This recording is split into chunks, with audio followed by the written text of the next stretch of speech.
Okay. Dr. Michael Reznichek, MD, psychiatrist, author of Blowing Smoke, Rethinking the War on Drugs Without Prohibition or Rehab. Now, what do you propose? I went over one of your chapters, but we've got another 30 minutes of film here. We'll be putting this up on YouTube and trying to promote this message. We got a chance now. We got one presidential candidate that's out there saying the same thing that you and I have been saying, that we need to abolish the laws against victimless crimes. We need to not even, again, the Constitution doesn't give the federal government any right to tell us what we can grow in our backyards. I'm sorry. Well, you're right in a sense, but actually in the Constitution, there are two ways for the federal government to conduct a drug war or prohibition of any sort. One is through an amendment, like we had back in the 1920s. Congress passed an amendment about alcohol prohibition. That was perfectly constitutional. The other area in the Constitution that allows the federal government to do something like this is to fulfill treaty obligations. I think it's Article 6 that talks about treaties that we sign are the law of the land. And again, in my book, I review the history of this and our relationship with the United Nations.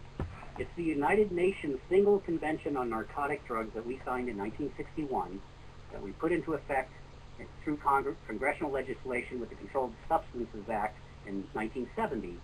We bought into this UN document, and that's the only way that we can fight a federal drug war in this country legally.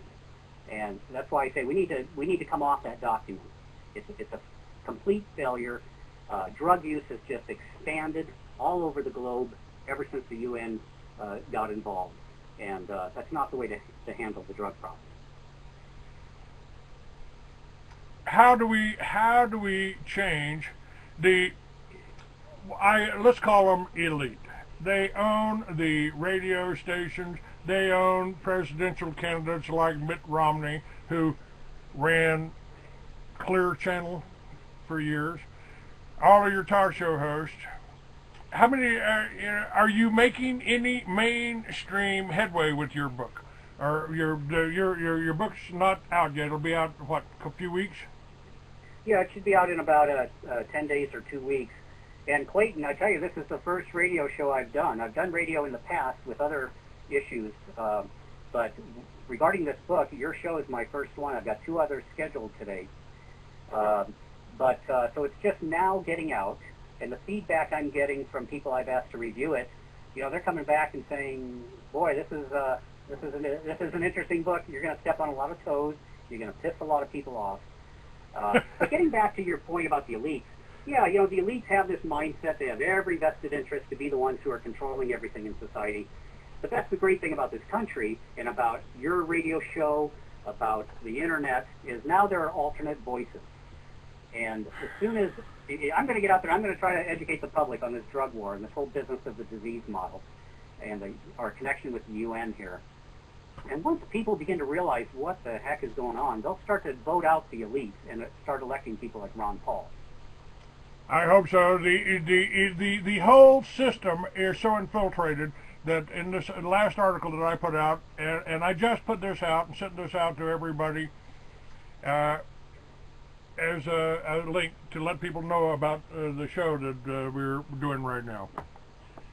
It's they are really scared to death of us getting together. I mean, in 1930, popular mechanics referred to hemp as a billion-dollar crop. Now, if we were growing hemp and we were actually making all of the 10,000 products that we can make out of it here, and our farmers were responsible for growing it, take the banks out of the whole network, and we could refund this country if we simply stop the wars. And the war on drugs is one of the major wars, one of the major expenditures here and we're funding our sons and daughters to go out and arrest our sons and daughters.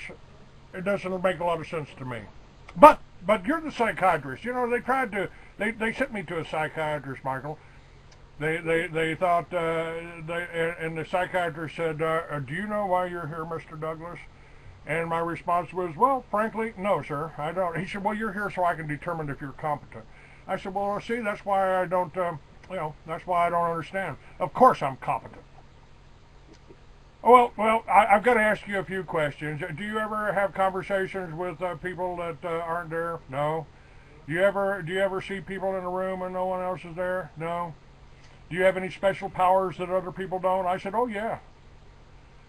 And his jaw kind of dropped. He said, what kind of powers do you have that other people don't? I said, I read 1,000 words a minute and I got 90% comprehension. I don't know many people can do that. Do you?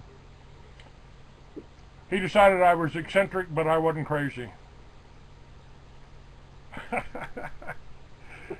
Are we? Let me say something about hemp again. The federal government is perfectly able to reverse course. Anslinger pretty much wiped out. Oh my God, I came off. What did you do? What? Oh, hello? I'm here. I can hear you. Okay. I can hear you. Very good. Okay, sorry about that. That's all right. I thought I had lost the connection. No, we're still here. During World War II, after Anslinger and the Federal Bureau of Narcotics had pretty much wiped out the hemp industry, almost overnight, when we entered World War II and we needed hemp for ropes, the FBN changed course and started hooking up with the Department of Agriculture and started to lease out and give land to farmers to grow hemp because we needed it for the war.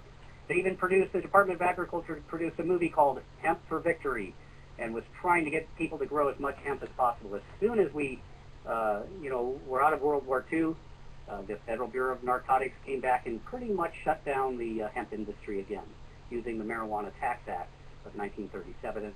And all of these historical caveats like this are in my book. They're fascinating, but it just shows, what goes on in government and how ideologically minded these people are. Well, if the CIA, and I've documented this with Operation Watchtower, I've interviewed the people that were in it, I've gotten top secret documents detailing it. This all ran around with Iran-Contra, and it was the CIA, George Bush as director of the CIA, who sent the special forces down in Colombia to build radio guide towers to guide planes into Bush's partner Manuel Noriega's little country called Panama, Albrook Air Force Base there. And then somebody else I happened to have a passing acquaintance with, Barry Seal, flew it up to a little airport protected by the governor called Mena, Arkansas. Now, if the CIA is bringing the drugs in, the Mossad, and the according to Colonel Cotolo, the cargo for those 100 planes was cocaine.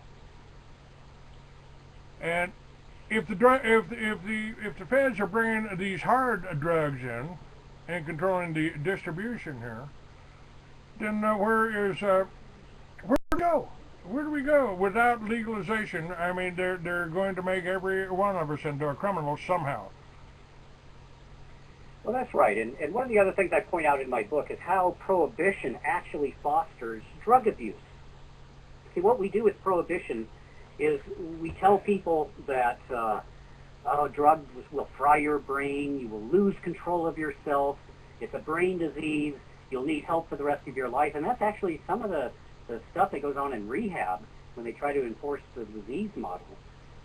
But when you create this forbidden fruit effect, and then you enable substance abusers, prohibition, the combination of prohibition and rehab just creates this whole addicted class that why wouldn't you use drugs the rest of your life? You're going to get welfare, you're going to get rehab, you're going to be taken care of anytime you need it. It's a horrible combination. Look at the methadone clinics. Look at the lines around the block of the methadone clinics. I mean, and what, our taxpayers are paying for that? Yeah, we are, and we shouldn't let the methadone or heroin addicts go buy it themselves.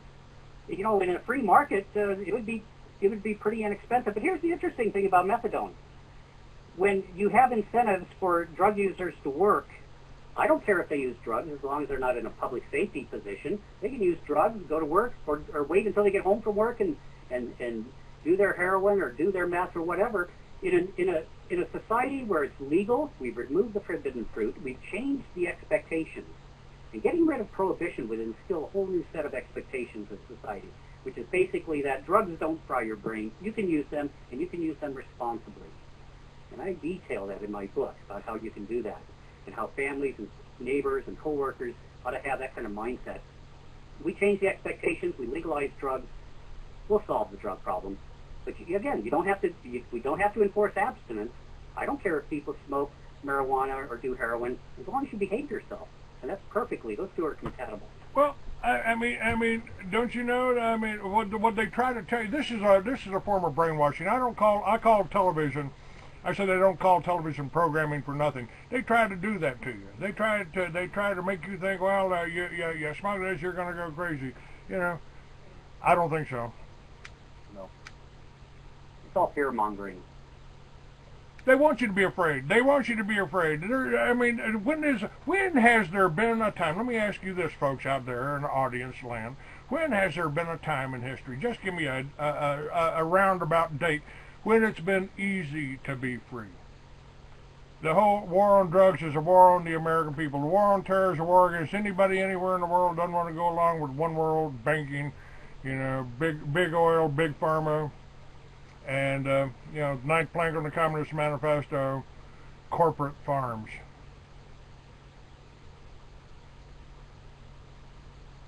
Is the medical marijuana, now I don't agree with medical marijuana necessarily, because why should I have to pay you, a doctor, a psychiatrist, to give me a prescription for something that God gave me that I can grow in my backyard if I wanted to? If I didn't have to worry about helicopters coming over and, right, and arresting me because of the color of a bush in my backyard. Right, you're right. You know, medical marijuana, I guess, might be a step in the right direction from total prohibition, and it does help people who are medically ill. But you know, we shouldn't stop there. I know some of my colleagues who are making $400,000-$500,000 a year just running marijuana dispensaries and doing the health evaluations for that. You know, it's a cattle line, and it's you can do it in your sleep. And it's all about making money for the medical profession, and we need to make them. The public needs to make us earn our living by working hard like everybody else has to. Well, I've got something maybe that you ought to check out, because in the states that have medical marijuana, I think we ought to take over farms and fill it with veterans and people that can relax after a good hard day's work of growing your own organic vegetables and growing hemp or cannabis and becoming basically a dispensary out in the country, and you're actually accomplishing a couple of things. You're helping to restore the basis of every civilization, and that would be the self-sufficient family farm. Everything you talk about, the prohibition on hemp, was an attack on the family farm, and the first step in any communist takeover of a country, you go after the farmers first, you go after the intelligentsia next, and then third, you go after the veterans and the law enforcement officers that are still loyal to the old regime, which is exactly where we are right now. And that's why they try to demonize Ron Paul and the whole Oath Keepers movement. Yeah. And, you know, the other big benefit of legalizing drugs is that we can set up some controls to make sure what you're buying is what's listed on the label. You know, back during alcohol prohibition, the federal government started pouring poisons into industrial alcohol to keep people from drinking it, but people still drank it, and guess what happened? They died. Well, let's see, the same thing's being done with now. Agent Orange is being sprayed. They sprayed Agent Orange, paraquat on hemp down in Mexico. Remember that? Yep. See, and this is happening. Kids go to these rave parties and they buy ecstasy, and you know, it gets laced with PCP or ketamine, two drugs that can really cause problems and death at times. And so, you don't know what you're buying, and this is horrible. Let's control it. Let's put correct labels on it, and let's hold people responsible for their own behavior. And I detail that in my book, Blowing Smoke. Now let's tell people how they can get a hold of your book here. We've got your websites up and linked, and this show you can download from Blog Talk Radio to your default player. That'll save the file for the show as an MP3 file. If we don't work together, I mean, right now, if we could put the financing together to promote the whole concept of Liberty Villages, and each Liberty Village would apply to grow hemp again. Some of it cannabis, some of it hemp. I mean, hemp will restore the soil, and it'll make your farms better. If we can put all this together and help to start a movement here, part of the problem with this show, I'm blocked in libraries. The publishers don't want to talk to me. Agents don't want to talk to me. You're surely going to say something that's going to offend them. Legalize drugs? Are you crazy? No, I'm the most sane person you'll ever meet. Mm-hmm. Yeah, well, you are, and people who are for drug legalization, they're smart people. They've thought through this issue. They understand something about human nature that the elites have lost, that the elites have distorted. Human nature, we have to work with that, and people have their own best self-interest at heart, and we need to create the proper incentives for them to use that, and to quit looking to the elites and people in government to protect them. That's just kind of a parent-child relationship. People need to grow up and be adults and be responsible. I have communication with police. I've gone out and told them, look, man, I appreciate if there's going to be a gun battle here. I appreciate if you wouldn't hide behind my truck. Could you use that tree over there? So I got a good relationship with the cops. Mm-hmm. Well, and one of the things I point out is that the cops are really good. You got to get to know the cops in your neighborhood so that when you need to have somebody escorted off your premises because maybe they're using drugs harmfully or in ways that are obnoxious, have the police escort them off your property.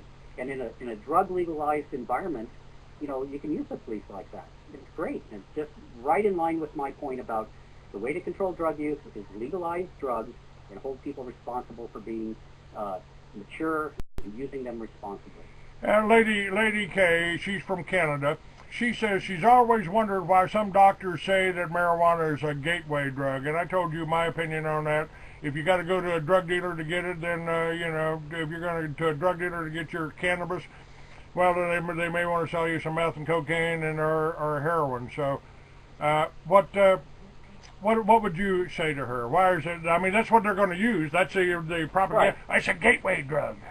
Right. Well, with that argument, milk is a gateway compound too, because everybody who's ever used meth started out drinking milk in life. It's just complete nonsense. But your point about, once you have to enter the world of outlaws to get something that you want to consume, you've taken a huge step.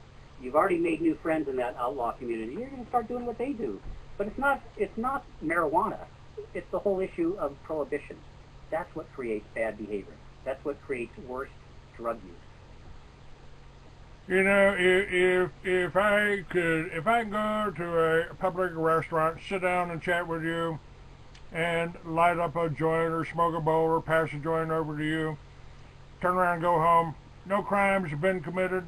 It's been a pleasant social thing, and it shouldn't be. We shouldn't be looking over our shoulder to see if somebody's watching to see what we're doing. Right. The only people you're offending by doing that are the self-anointed health guardians in government who think it's their job to protect people.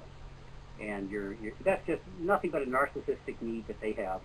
And that's why these legalization efforts, we really need to get out there, be more vocal, start voting these people out of office. I agree. And that's why we do the show. This is why I've come down on the whole Tea Parties. The Tea Party started trying to put Ron Paul down, so they could build up Mitt Romney or the owner of Clear Channel. What insanity is that? I mean, I'm almost disgusted with the Patriot movement.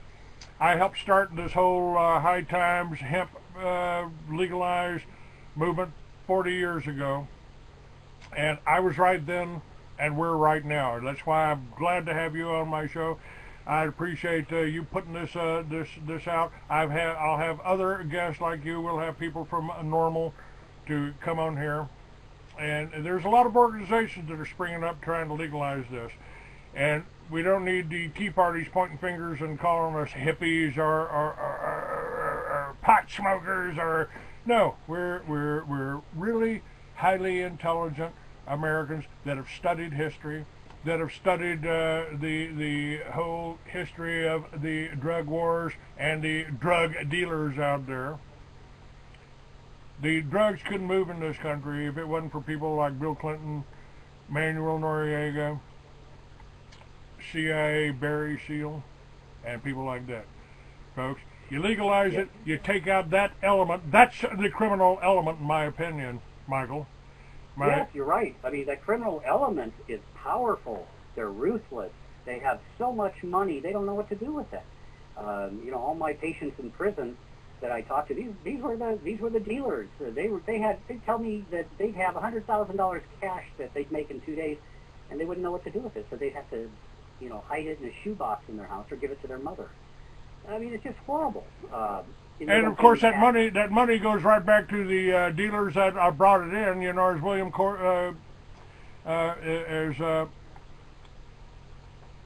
in Operation Watchtower, he said, you know, the CIA unloaded the planes. The CIA got the money. The CIA bringing the drugs in this country. They set up the drug dealers. They send the drugs up here on the backs of the Mexicans, and they profit on it. The banks launder the money. Bank of America, Wells Fargo, they launder the money for these cartels. They do. You know, Rolling Stone magazine a couple of years ago had an article about a drug raid down in Mexico with the Mexican federal narcotics agents, and basically what they did was they raided the house of one of the cartels that were having a big drug party with prostitutes and just a big wild, you know, fest. And the drug agents raided the house, arrested these people, and then they kept the cocaine, the drugs, and the prostitutes around for themselves, and they continued the party themselves. And that's what happens. You know, there's so much incentive for law enforcement to become corrupt too, and we shouldn't stand for this kind of stuff. You know, in our country, we've been putting the wrong people in jail. And as Louis Ewing, who's on my show in a few days, he says, if you really read the laws, there's no law against, if you're the end user of marijuana, there's no law prohibiting you from getting that. But what they try to do when the law enforcement comes in, because the law enforcement's corrupt, they said they're going to charge you with trying to distribute it. You know, even if you only got a joint or two, you're going to distribute it. That's the only way they get you under the laws. Otherwise, there's no laws against it. Well, I think there are. I mean, most states do have laws, except states that have decriminalized marijuana use. But so much of this is up to the discretion of the courts and the police officers. But in many states, you can be thrown in jail just for possession of small amounts, and you know, you can that is still a felony in many states. Yes, in Texas. Matter of fact, there's one kid that was coming through Texas that had some medical marijuana with him from California, and he's facing life in prison again. I mean, it used to be a 99-year sentence in Texas for having a joint in your pocket. It still is, evidently. You know, it's interesting. Around the world, in places where countries have decriminalized drugs, like Portugal, for instance, small amounts of any drug is legal if it's just for personal use. Guess what they found? The percentage of people who use drugs actually goes down. It's because they took away the forbidden fruit effect. There's so much less drama about drugs, and the police are much more reasonable with people. And they're honoring that right to self-indulge if that's what you want to do. And those countries have much less crime. The prisons aren't as crowded. Life is much better. And if you want to go over, you know, if you want to kill yourself with heroin or speed your brains out with methamphetamine, go sit in that corner and kill yourself. Knock yourself out, you know. Listen, if people aren't going to protect themselves there's no real smart people in government who know how to do it for them. You know, they'll only do it by trampling rights, individual rights. Well, so yeah, all these things I talk about in my book. It's full of stories, anecdotes, but I also deal a lot with the science behind the disease model if people are interested in that. That can be a little, you know, harder reading, but I tried to write it in a way that non-scientists will appreciate what's going on and will see all the house of cards of this disease model. We've got links. I'm looking forward to getting that. I'd like to send you some copies of mine. If you got a PDF of it, I'd love to see it. And we've got give your information out, how they can contact you, where they can get it. It's up on the website, freeamerican.com. But give it out, and then we're out of time. Okay, yes. People can read about the book right now at drrez.com. It's D-R-R-E-Z. They can go to Amazon and look up, just type in my name, Reznichek, and drugs, and the book will pop up, and you can pre-order a copy. You can go to Barnes & Noble, and it's on all those websites. But drrez.com, that's where we also list future radio interviews. In fact, tonight I'll be on the normal show live at 7:30 Eastern Time with the good folks at Normal. Great. You send those out. You tell people that I appreciate what you're doing, and I appreciate you being on my show. You're certainly welcome back. Well, thank you, Clayton. I appreciate the invitation, and best regards to you and everything about your show. You're doing good work. Thank you, sir. God bless you. Thank you. Okay. Let me get... Discover what's really going on in the news that mainstream media won't tell you. Are you frustrated with your elected politicians? Get the news behind the news at truthradio.com. Call recording has been completed. You can listen live or listen to a large selection of archived programs on demand. Listen when you want to. Truthradio.com. The truth is out there. All you have to do is open your mind and listen. Sir Thomas More, disgraced former Prime Minister of Great Britain, opposing the will of King Henry to divorce his wife and leave the Roman Catholic Church, stands before a council and uses silence as his defense to protect himself from being beheaded. Here's a clip from the movie A Man for All Seasons. Sit down. This is the 7th Commission to inquire into the case of Sir Thomas More, appointed by His Majesty's Council. Have you anything to say? No. Seen this document before? Many times. It is the act of confession. These are the names of those who swore to it. I have, as you say, seen it before. Will you swear it? No. Thomas, we must know plainly whether you recognize the offspring of Queen Anne as heirs to the throne. The King in Parliament tells me that they are. Of course I recognize them. Will he swear that you do? Yes. Then why won't he swear to the act? Because there is more than that in the act. Just so. Sir Thomas, it states in the preamble that the King's former marriage to the Lady Catherine was unlawful, she being his brother's widow, and the Pope having no authority to sanction it. Is that what you deny?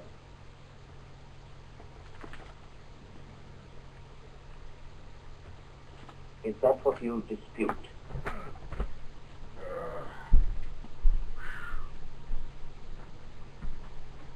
Is that what you are not sure of?